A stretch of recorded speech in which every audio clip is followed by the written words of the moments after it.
Revelation chapter 12, kind of finishing what I began a couple weeks ago. Verse 10. For the accusers of our brothers and sisters who accuses them before our God day and night, that's Satan, the dragon, the devil, he has been hurled down. The believers triumphed over Satan by the blood of the Lamb, by the word of their testimony. And then the verse that we're really the part of the verse we're focusing on today, they did not love their lives so much as to shrink from death.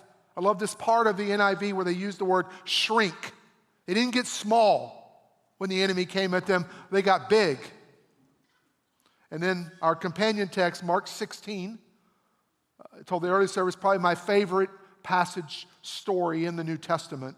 It's recorded in 4 of the Gospels, all 4 of them. I'm going to use the one in Mark 16. Verse 1. When the Sabbath was over, Mary Magdalene, Mary the mother of James, and Salome, and Joanna, who's also named in Luke, and another unnamed woman, they brought spices early on that resurrection Sunday so they might go anoint Jesus' body. Very early on the first day of the week, just after sunrise, they were on their way to the tomb, and they asked each other, who will roll the stone away from the entrance to the tomb? This Trinity Church is God's word. Do we, or do you believe what social media says about the word? They have a seat there. We believe it to be true. Do you have childhood trauma? Wow, there's a lot more trauma here than there was in the first service. Nobody in the first service admitted to childhood trauma. My grandfather was an Assembly of God pastor in Longview, and as I was a kid growing up, and as he got ready to retire, he purchased a lake house at Cedar Creek Lake. And so during my junior high years, we started going there. He had not yet retired, but we started going there in the summers, and I'd spend a couple of weeks there. And my cousin and I, we would run a trot line out in the cove in front of his lake house. Trot line is one of those lines between 2 fixed points that has a bunch of hooks on it. You bait the hooks and you go check the line a couple times a day to see if you've got any big fish on the line. It's an easy way to fish without a rod and reel.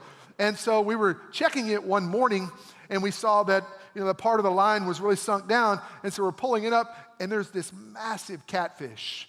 I mean, 8-10 pounds on there, great catch. Fortunately, as we're pulling up the catfish, there's also a massive water moccasin that has attached itself to the belly of the catfish. I'm not sure all what happened in the next few moments. I know that chaos ensued and we almost turned the boat over. And I know that I have very few phobias in life. I don't have a lot. I'm afraid of lightning. But number one at the top of the list is snakes. I mean, the snake comes within a couple of miles of me, I'm going the other direction. I just don't like snakes. I don't care if they're harmless. I don't want to hang around to find out if the snake is okay or not okay. I mean, I'm not looking to, I'm moving the other way. So fast forward to October of 2022. We're in the backyard. We're kind of cooking out back there, and my grandson has had his birthday party back there a couple of days before. He's running around. He likes to hang out in the backyard and play, he's 2 to play, golf and baseball and basketball and whatever else he can put his hand to. And our cat begins to run toward the backside, and my sister starts following the cat over there, and the cat is chasing a snake. And it's a pretty snake. It's red, and it's yellow, and it's black. And I look at it, and I'm remembering this rhyme I learned when I was a kid. Red on black, friend of Jack. Black on yellow, kill a fellow. And so I'm looking, this is actually the snake. I'm looking, I'm going, there's not any red on black. There's only black on yellow. This is a deadly, poisonous, most evil snake known to man. It jumps into the air, a coral snake from Texas, and attaches yourself to your arm, and you die within 30 seconds. These are the thoughts that I'm thinking. And so my wife, who has many more fears than I do, she really deals with pantophobia. It's the fear of everything. She starts screaming at me because she's in her mind, I'm thinking, let the snake go, live and let live, life is good. She's thinking this snake is still here. It probably has brothers and sisters, offspring, and our grandson is playing in the backyard, and she starts screaming at me, kill it, kill it, kill it. And I move away from the snake. And she looks at me and she says, I wish I had married a real man.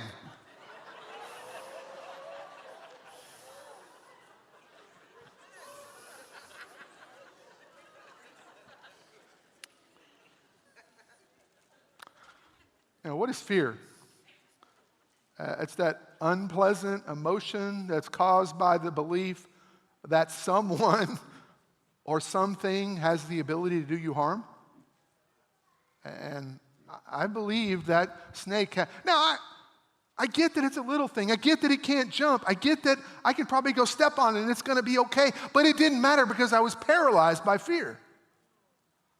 Fear comes in all shapes and sizes. I mean, if you're a young adult, you're a teenager, and even some adults, you have this new thing that's created, that you can do a little acronym on your little text messaging, or online. It's called FOMO, F-O-M-O, the fear of missing out. More relationships and friendships are being damaged in our culture over the fact that I didn't get invited to this birthday party. I didn't get to go to this place. All these things that are happening, we're afraid we might miss something. There's a fear of the unknown. What does my future hold? And if I'm a young adult and I'm not married, am I ever going to get married? Am I going to have children? Am I going to be alone for the rest of my life? If you're a senior, you're wondering, what's the end of my life? What does my finances look like? What does my health look like? All these type of things. And, as someone who is a senior, did you know that at 62 years of age, you can go to the National Park Service and buy a lifetime pass for the national parks for $80? I mean, I have one of those. I think, why would they give me a lifetime pass for $80? Because they know I'm not going to make it. I'm going to die before I get to all of them.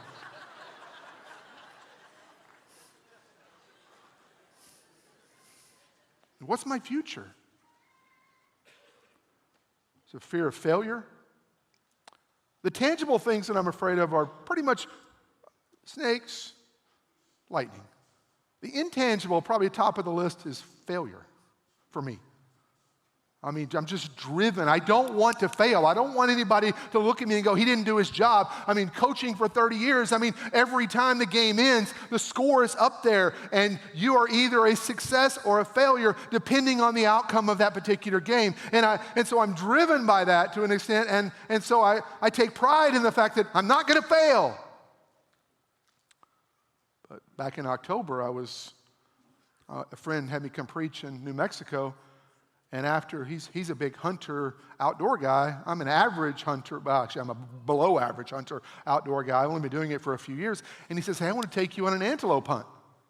Oh, antelope, big game. I want to go do this. I'm thinking it's like deer hunting, where you feed the little innocent deer all year, right in front of you. Then when the 2 months of deer season, he comes wandering out there like he always does. You're 50 yards away, and innocent deer becomes into your refrigerator a few weeks later. So, I'm thinking that's how it is. When we get out there, I realize quickly that antelope hunting, they're not coming to a feeder.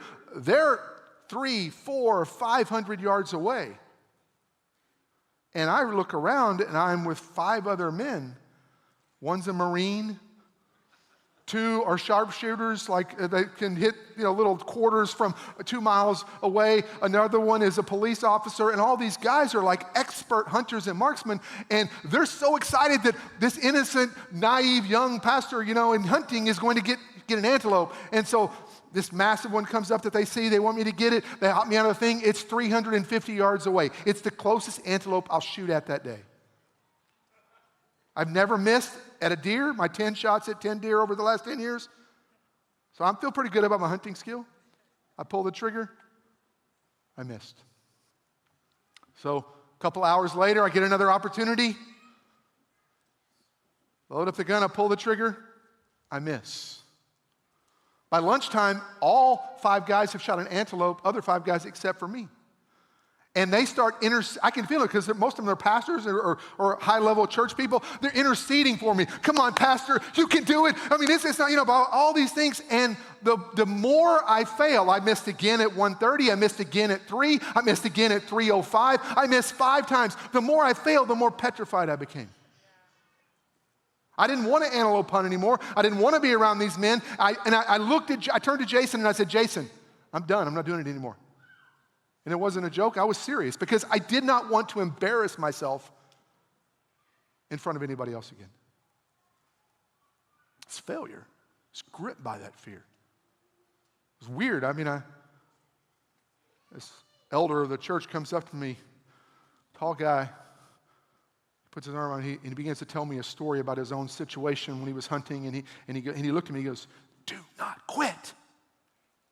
He said, you'll regret this for the rest of your life. Because you can do this. From 505 yards, about an hour later, at 4 o'clock of the day, when they've been believing for 4 hours for me, I did shoot one. I overcame it. Not because I really wanted to. See, we have this fear of all kinds of stuff, of sickness. We have this fear of death. I mean, I think I saw in Fox Online this week on the news that this particular headline, countries put on notice about potential pandemic 20 times deadlier than COVID-19. Some of you, if you get a sniffle, you go online and you begin to do research, you begin to check everything out, and you realize that you have the deadliest form of disease known to man. You really should not spend time on the internet trying to be a doctor. There's modern day parenting in 2024 versus parenting when I grew up. I mean, we jumped off of houses in elementary school, 7, 8, 9 years old. We would climb on our house and we could see who could jump off and not get hurt. Can you imagine a parent today looking at a 7-year-old kid on top of the roof? The parents are going to jail. I mean, if that happens. We played outside of the neighborhood till dark. Our parents did not have the phones attached to our hip. They gave us Watch 360. Okay, he's 2 steps past Billy's house. We know exactly where. My parents had no clue where I was from like after school at 3 o'clock till it got dark at 6, 7, 8, 9 o'clock. I mean, we had an old pipe that crossed the creek in my mama's pasture in Kilgore, Texas, and when the big creeks would flood and the big one would come, I loved to go back there, just go sprinting across the old pipe, never thinking about I might fall off and be swept down the creek and drown. I did that 2 or 3 times every time the creek flooded. And you know what else I did? As an 8-year-old, I rode my bike without a helmet. I did. Looked fear right in the eye. I don't even know they sold helmets for bicycles back. I mean, it's what has come into the American culture and even worldwide. This is the thing, it's gripped us. Literally, back in 1918 when the Spanish flu came, they called that the grip because it grips you and you begin to have these paralyzed fears over what's going to come next. See, fear is the enemy's most effective plan and weapon against your promised future. That's why I love our text here in Mark chapter 16. The women, disciples who followed Jesus for 3 years, they rejected the spirit of fear and they went to the tomb on Resurrection Sunday morning. Where are the men? I tell you where the men are. They're hiding like I was hiding from the snake.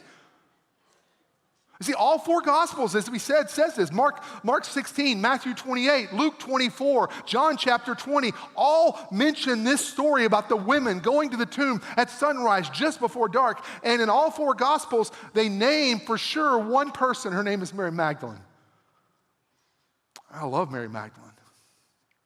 You realize that when Jesus is resurrected, Ephesians tells us that he went into the lower earthly regions and he preached to the paradise side Hades captives, and he breaks the keys of death, hell, and the grave, and he's heading up to heaven with all of the Old Testament saints behind him. He stops off in the garden to have a conversation with Mary Magdalene. When she recognizes him, she runs to touch him, and he goes, "Hey, don't touch me. I'm not yet ascended to my Father." He literally stopped off just to talk to her. And it's such an amazing part of the story because when you think about the significance of these women, and specifically Mary Magdalene, you got to realize that her response to the crucifixion and resurrection, which was surrounded with nothing but fear, the fear of death, changed her life. It changed her story. But before the crucifixion and resurrection, Mary Magdalene is mentioned one time in the Gospels, in Luke chapter 8, verse 2, where it talks about the women who followed Jesus and had been cured of diseases and evil spirits, and says Mary Magdalene had been delivered from 7 demons. One time she's mentioned, but yet now she's known throughout history because she overcomes fear and she goes to see Jesus even though she's risking her life. I mean, she's seen him teach with authority. She's seen him heal the sick and raise the dead. Caiaphas, daughter raised from the dead. The widow's son in Nain raised from the dead. Lazarus raised from the dead. Yet, there's no men there. They're worried about their own execution. And I don't know, if I'm Mary, maybe I'm thinking about with Jesus dead, he's gone. Those 7 demons that tormented me before he came into my life, maybe they'll come back and bring torment again. But she didn't shrink back. She looked fear in the eye and she went to the tomb anyway, and she would not become small. And I love this because we sang it this morning in that worship song, fear was not her future. And that's the message this morning. Fear is not your future. Fear is not my future. I am not going to shrink back. I'm not going to be small. I'm going to be like David, like Jeremy talked about this morning. I don't care if there's a giant standing in my way. I'm going to pick up what I have in my hand, my sling, and I'm going to go out to this 9-foot, 9-inch tall giant, and I'm going to go at him. Because what do you need if fear is not going to be your future? And I've got 3 points, like most pastors do when they're doing they're preaching or whatever. And no particular order, but the first one is you've got to have courage. What's courage? Mark chapter 16, verse 2. Very early on the first day of the week, they were on their way to the tomb, the women. They had mental, they had physical, they had spiritual strength, and they persevered in spite of danger, in spite of the fear of death, any threats that might have come their way. The women had courage. And on that afternoon where that snake is right there, Michelle challenges my manhood. I got to go find some. I went into the house because I'd been hunting, over the last few years. And so if you go hunting and you're afraid of snakes, what do? Shoot it. No. You buy snake boots. The snake boots go all the way up to right here, and the snake bites you. So first thing I did when I started hunting was I'm going to buy snake boots. So I have snake boots. I went into the house. I put on my snake boots. I got the brand new shotgun that I just bought because I went duck hunting a few weeks earlier. And so I'm going to come out, and I'm going to blow this little coral snake into Oklahoma. But it had crawled up in the corner of the little brick part of behind our patio, and I thought, now I have another fear. If I shoot the shotgun here at the snake, then the pellets might bounce off the brick and bounce back and hit me in the eye, and all these things are coming. And you know what I did? I'll get my brother-in-law, John Michael. And so he came alongside me. I got the shovel, he got the hoe. And we chopped that little coral snake. And this took about 45 minutes to get to this point. This is not a quick process. We chopped that little coral snake into about 50 pieces. There was no way it was going to have, we ended its life. It was not going to, I'm sorry, those who are into PETA and not hurting animals. I didn't feel that way at all. I get it. And some of you, snakes aren't your deal. I've got a friend, Bill Miller, who picks up a snake and just starts playing with it. I call him the snake handler. That's not my thing. But when my kids are driving overnight somewhere, like my daughter will wind up driving to where her husband plays minor league baseball during the summer. So she'll do those. It was California 2 years ago, Indiana last year. So she'll do those overnight trips, and I go right to bed. Michelle is texting her like every 15 minutes. Suzanne, are you okay? Suzanne, are you okay? Suzanne, are you okay? And I look at her and I go, Michelle, what are you doing? I go, what are you helping? She goes, I don't know. I feel like I'm just talking to her. I go, she's either going to get there or she's going to have a wreck and die. I go, there's nothing you can do about it. I don't fear in that area, but I fear in other areas. So I don't know what it is for you, but you have an area in your life where the enemy steps in and says, this is where I'm going to attack you. This is where I'm going to bring fear. This is where I'm going to bring doubt. This is where I'm going to say, no. This giant is too big.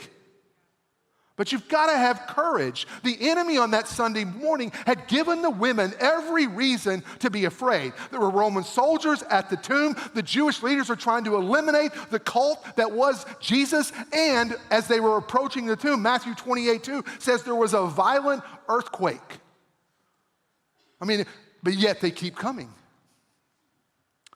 The people we read about in the Bible, in the Word of God, the stories, every one of them has a moment of courage where that's the foundation for the victory over the enemy. Noah built an ark even though it had never rained. The peer pressure when you're building a boat and there's no rain and there's no water around you in that particular place, Abraham obeyed and went, even though he did not know where he was going. He lived in a wealthy city. He had all kinds of family relationships there, but yet God, this unknown, unseen voice from heaven, calls him to go to a place he's never seen, and he goes back to his wife. That's the fear that I would have. Go back to Michelle. Hey, honey, we got to go. Go where? I don't know. Who told you to go? Well, God did. Well, what did he say? He just said go, and he'd let us know when we got there. We're giving up all of our wealth. We're giving up all of our friends and family just to chase something. But Abraham did that. That's why he's called the father of faith. Joseph resisted sexual temptation, even though maybe if he'd have given in to Potiphar's wife, he might have got free from slavery, and certainly he was thrown into prison. But he said, no, I cannot sin against God, and I can't sin against my master who's entrusted me with all this kind of stuff. Esther said, I don't care if I die. If I perish, I perish. I'm going to go into my husband, the Persian king, who's sleeping with a different woman every night, and I'm going to say, rescue my people, even at the cost of my life. Esther had courage. To defeat the enemy, you've got to have courage. That comes from a power, a supernatural place that God will send your way. It doesn't have to be just natural. I think first part of the month, Michigan won the NCAA National Football Championship. Sad that it wasn't the Longhorns, but it was Michigan. Their coach, Jim Harbaugh, who now took a job with the San Diego Chargers in the NFL this week, 2 weeks ago went to Washington, D.C. He's head coach of a secular university, one of the more famous football coaches in all of America. And he gets up in Washington, D.C. on the weekend of their March for Life, and he gives a speech and a message publicly for all the world to see about his belief in the right to life in an unborn child. That's courage. To look at the fear of being canceled, to look at the fear of what even your own university might say against you, that's courage. I love the fact that 2 weeks ago when Palestinian Christian Shadi was here and he's talking about going into Gaza with the incubators, I love the fact that we're a church that will go into the low places, that will take up an offering for the children of a place that most churches wouldn't touch that conversation. And because you did that, because you're a church that responded and gave $16,000, in that one particular that offering for those babies, now it's opening doors. People like in the world are saying, a church did what for Palestine? It's courage to do that. I love a pastor and a leader like Pastor Becky that will lead us in those kind of things and to say, we're going to be a cancer-free zone. It's courage to say we're going to be because what about if someone dies of cancer? It's courage to say we're going to eradicate poverty when there's still poverty around us. It's courage to say we're going to go after God. Can't build a big church on services that last hour and 45 minutes to 2 hours and worship for 45 minutes. We make you stand. You can't build a church like that. But somehow we do. Look fear in the eye. Fear will not be my future. And the ladies went to the tomb anyway. Second thing you got to have, I'll close. Let me close that part with this. So I I love this C.S. Lewis quote. Since Pastor's not here, I feel good about saying C.S. Lewis because he loves C.S. Lewis. Courage is the most important of all virtues. Without courage, you can't practice any other virtue consistently.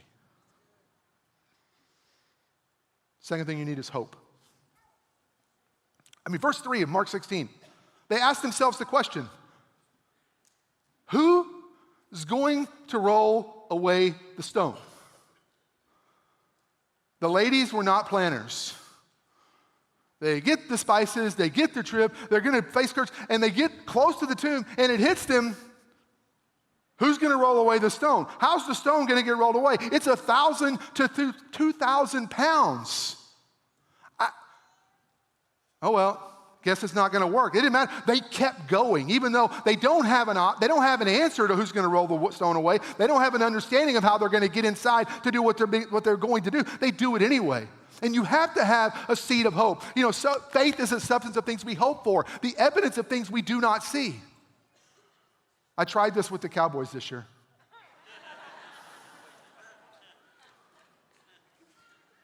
In 1992, my oldest son was 2 years old. Cowboys won the Super Bowl. Super Bowl 27.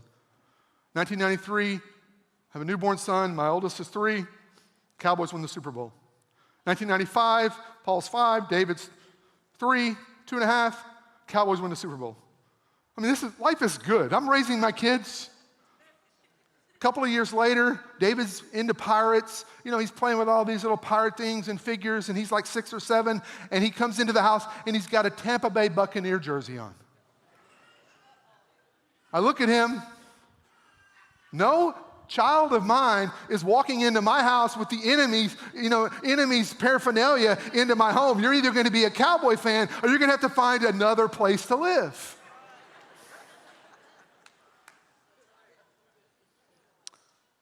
2 weeks ago, when they went down to the Packers for 28th year in a row of no NFC Championship or Super Bowl, he posted online about how I forced him to be a Cowboy fan, and his misery is all my fault. So I'm going to do it different because I like to think about dark side and cynical. I just think the worst. And so this year I thought, you know what? I've been doing this 28 years of the cynical stuff. I'm going to have hope. This is going to be our year. I've lived on the edge, and I'm going to believe for the best. Dak can do it. Jerry, him and Jimmy, they forgave each other. They had the little Hall of Fame ceremony, the Ring of Honor ceremony. They've reconciled the bitterness, unforgiveness. I started looking online for tickets and hotels to Las Vegas for Super Bowl weekend. If they make it, I'm going. I don't care. I'll sell the house, sell the rent. I'm going. I had hope. Unfortunately, as you'll find out at 5:30 this afternoon, Cowboys aren't in the NFC Championship game. That's the 49ers and the Lions, and they're not going to the Super Bowl. My hope was misplaced. I tried to put it in Jerry. I tried to put it in Mike. I tried to put it in Dak, but it was misplaced. But can I tell you, on that Sunday morning when Mary has a little bit of hope and the women have a little bit of hope, their hope was not misplaced. They weren't putting it into the natural. They weren't putting it into sporting events. They were putting it into a job. They were putting their hope in Jesus. They were putting their hope in something that was already dead and buried. It's crazy because in John 20:13, when she's left behind at the tomb and they've discovered that the tomb is empty, the angel shows up to her and says, "Woman, why are you crying?" And Mary says, "They've taken my Lord away, and I don't know where they've taken him." Did you notice? She still called him my Lord. Not Jesus, not the Messiah. No, she called him my Lord. She may not have understood all the reasons of why he had to die. She may not have understood, but she never lost hope. And because she never lost hope, she still went to the tomb, even though fear would say, don't go to the tomb. Because she never lost hope, she didn't care about the Roman soldiers. She didn't care about the large tomb. She didn't care about the earthquake. She didn't care about the Jewish leaders. Because she never lost hope, she did what God told her to do. You cannot lose hope. Fear would not control her future. I got this leadership book for Christmas. Ernest Shackleton was a great explorer in the early 1900s. That time period was called the Age of Exploration. And because the South Pole and the North Pole had already been discovered, he decided that as an explorer, he wanted to do something no one had ever done. He was going to take a group of men, a ship called the Endurance. They were going to sail to the Antarctic, continent, and then get on land and cross the Antarctic by foot. Unfortunately, being the first, the pioneers, most of them usually die. And so in January of 1915, the Endurance, the ship, was trapped in ice right off the Antarctic coast. They stayed on that ship for 9 months, pinned in the ice. In October of 1915, when it begins to thaw, but then it quickly refreezes, and when it begins to refreeze, it begins to break apart the ship. And so even though they've been living on the ship for 9 months in the Antarctic, now they have to leave the ship. They take their 2 lifeboats, all 28 men, and they are going to have to take a journey where they're walking across this large, massive piece of ice that's broken off into the ocean, and then they're going to hope that ice floats to some place where they can then do their lifeboats to go to safety. So he gets his men and he tells them, he says, look, we're going to have to leave everything behind but food and supplies. You cannot take any personal items that weigh more than 2 pounds. And to illustrate the point for them, he takes the Bible that the Queen had given them before they left on their expedition, and he takes the Bible and he tears out 3 verses out of the Bible, and he tosses the Bible aside because it weighed 4 pounds. But he kept 3 verses. He kept Job 38:29, out of whose womb came the ice, in which God is speaking to Job saying, hey, who made the ice? Who created the ice? And so that vision there that the Captain Shackleton is going, you know what? God made the ice. He can help us through this. He kept Psalm chapter 23, the Lord is my shepherd, I shall not want. He makes me to lie down in green pastures. He kept that where they offered. Then he kept the inscription from the Queen at the beginning of the Bible from Psalm 107:24. May the Lord your God guide you through all the dangers in the sea. What he kept from the Word of God, where even though he couldn't carry the weight, were a few pounds of hope. Just a few pages of hope. For 2 months, they floated on the ice. Then they got in their lifeboats, and took a 5-day trip over perilous waters to an isolated island. First time they touched dry land in a year and a half. From that place, 5 men got in another smaller lifeboat and went 720 miles toward the rescue station on the Antarctic part that they knew where it was.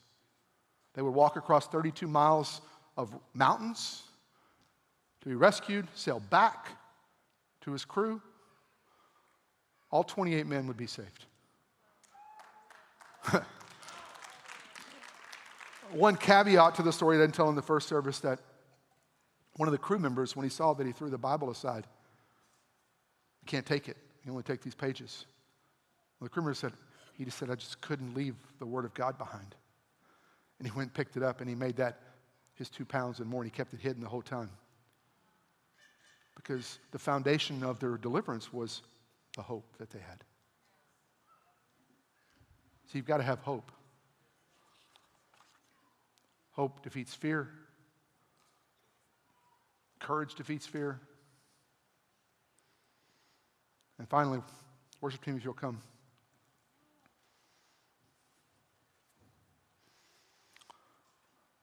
You got to worship. What were they coming to do? What were the women coming to the tomb to do? Verse 1 of Mark 16, they brought spices so they might go and they might anoint Jesus' body. They're not anointing him for the purpose of preserving his body because the Jews did not embalm. No. This was a single act of love and devotion. I mean, they were willing to risk their lives. They were willing to overcome the fear of arrest and death so that they could worship their Messiah one last time. I mean, love will cause you to do some really stupid, foolish things. Anybody watch the Chiefs and the Taylor-Travis show last Sunday, in the playoffs? Travis Kelce, scores a touchdown. His brother who plays for the Eagles is up in the booth there. Taylor Swift is celebrating. But Travis's brother, man, Jason, he's had probably one beer too many. He rips off his shirt in Buffalo in January and gets out among the fans, and he's like this, and I'm thinking, that guy's crazy. But with a little help of alcohol, he was, showing his love for his brother. I promise you, if normal football fans walked into this house today and they looked at us worship, they would think we're crazy. What are those people doing? I mean, because we love. There's an act of worship there, and when you get into worship, when you begin to praise, there's an amazing thing. They are coming to worship. They're going to anoint Jesus with spices. They're going to rub and smear like the woman did in Luke 7 when she brought the alabaster jar. Like James tells us to do in James 5:14, we're bring the sick, we'll anoint them. We're going to rub them with oil. Second service last week, I was praying for a woman at the altar. She goes, hold on. So what? She goes, I got something. She runs over to her chair over there, and she comes back with a cooking bottle of olive oil. I guess she didn't like what the prayer team has in the little jars. And she goes, I need to be smeared with oil. Okay, lady. It just, I'm not doing that. I'm not touching some woman I don't know and smearing olive oil on her. But it's that worship. Worship brings healing.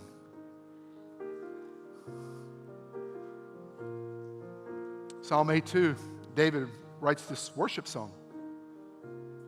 Through the power, through the praise and worship of children and infants, God has ordained praise. He established praise. Why did God establish praise?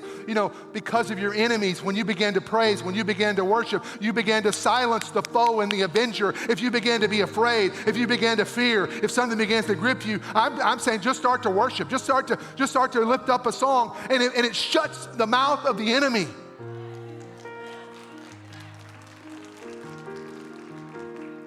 When my girlfriend of 3 years broke up with me in college, I wasn't really living for the Lord, but I found a worship song.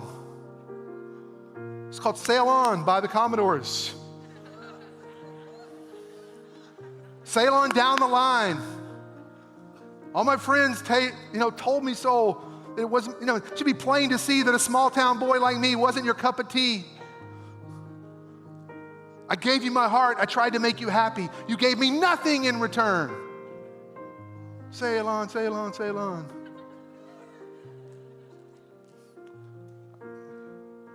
It didn't help long term because it's not a real worship song. I love Lionel Richie. The Word of God worship drives it out. Got a friend. He called me last week and said, I need you to pray. I haven't asked you to pray, but I need you to pray. Because a year ago, he sold everything, moved in with his in-laws to chase a dream that he would be able to have a business that would be able to also minister to autistic kids. The doors have opened. Everything seemed to be in place. But he's 5 days away from his deadline to where he needs the final dollar amount to secure the land for his business. And it's hopeless. And I'm sure fear is gripping him. Why did I do this? Did I not hear from God? My advice to him would be to worship. Get alone with something that speaks to your spirit. And one last time, even though it looks dead, begin to worship. See, in 2024, I have a playlist. These are, for me, 2024, Blessed Assurance by Jeremy Riddle, My Deliverer by Red Rocks Worship, Jesus, You're Beautiful by Bethel, You'll Be My Song by Red Rocks Worship. Look to the Lamb by Jesus Culture. Beauty, We Fall Down by Bethel. Who Else by Gateway Worship. But what's really got in my spirit is the song we sang earlier today was Fear Is My Future by Maverick City. I mean, I love it. Hello peace, hello joy, hello love, hello strength, hello hope. It's a new horizon. Fear is not my future. You are, he is, I am. Sickness is not my story. You are. Heartbreak is not my home. Death is not the end. And so all these things I began to speak. I mean, you begin to worship, it drives it out. So I want you to stand. I would ask you just not to leave. I mean, it's pretty early. It's only 12:32. For us, that's early. We're going to worship for a few minutes, and then we're going to ask that God would do a miracle over the things that you're struggling with fear over and the things you've lost hope in area.